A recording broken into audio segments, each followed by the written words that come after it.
Okay, for your assignment to understand what's going on with UVs, let's go ahead and kind of walk through the basics of it. And what I want you to get after is how to first off apply an image to your object. So if I open up the material editor, which is M on the keyboard, or this little button right there, I can go to wherever folder I have my images in, which is just something I'm pulling from random, and I can just drag images in to my material editor, and I'll line things up a little bit just to have kind of a clean view of it. Let's build some things in here. I'm not doing anything specific at this particular point, but if I need to, I can create a basic shader set in Max. We'll do that in Unity later on down the road anyway. So let's just kind of continue with what's going on. We'll just throw that in there for right now. All right, so double click on the thumbnail and it'll expand the actual image. Right now these are just nodes and they don't have any shader attached to them, and they will not render on anything. So let's go ahead and pull a shader in here. I'm going to use a standard shader. Now I'm using a specific renderer. Let's see which renderer I'm using. If you're in 3ds Max, there's a good chance that you're using one renderer or another, and you can change without even realizing it. If I open up the teapot with the gear, that's the actual render options. I go down here to the very bottom to the assign renderer. I'm using scanline. If by chance you're using Arnold, you're not going to see the standard material in here. It's a whole different set of shaders. Even though it's here, you're not going to see it too often in the actual Arnold renderer. So if you're having a problem seeing the stuff, you want to do the simple thing, I would go into here, change the renderer to the scanline renderer. I'll change all the options in here, and that'll allow you to get to the actual standard material, which is all we need for this particular project. Again, we'll just take the output of our texture, throw it into the input of our diffuse color, and then our texture is almost ready to go. We just do one more thing, double click on the flag, click on this button to make it active. Now I want to put it onto an image or an object, so let's go ahead and build a planar object right quick.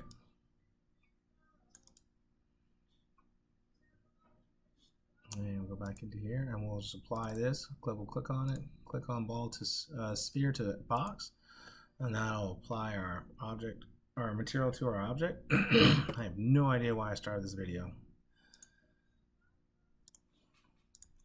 Okay, so we've talked about how a planar object holds a planar map, and that's kind of makes total sense if you look at the basic UV set. What I want you to do for this assignment is grab a couple of primitive objects, and I want you to apply different maps to each one. Essentially what I would like for you to do is build 4 or 5 objects. Teapot's always fun. And I want you to apply different mapping from the UV map modifier, UVW map modifier. I want you to apply different map coordinates to it. Now if you're using something like Blender, I don't know what they have in terms of the UV map modifier, and we may have to actually skip a step to move on to a different side of things. But what I want you to do is try to see if you can find basic projections and apply them to your objects. So let's do a cylinder. All right, and so I have 5 objects here, and what I'm going to do now is I'm going to apply different materials to different objects. I cannot put, this is a material that's holding this one shader or this one bitmap on here. So what I want to do is I'm going to grab another one and just repeat the process a couple more times. Having 5 objects will allow me to have multiple variations if I want to have, goodness gracious. Drag out, oh gosh, I cannot be accurate today. Drag out, throw them into diffuse, that'll apply the color map to us. Another way you can do this is grab here, go to materials, scanline, and then hit standard, and then diffuse color. And that'll give us some 3 basic textures. And what I want you to do is apply these textures to each object, and then go through and apply different mappings. So let's go back in here. I'm going to grab a couple objects,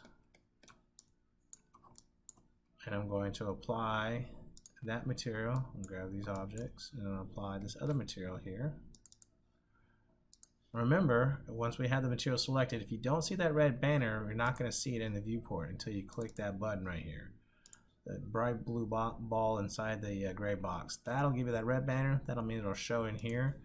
And from here on out, what I want you to do is throw different UV map modifiers, and then we'll post each one of your examples in the actual discussion. So if I grab here, go into the, want to throw a UVW map modifier on there. And I want to change it to spherical and just kind of have an idea of what's happening here. You get a different result for each setup. So play around with that and then post some screenshots of what you've got onto the classroom.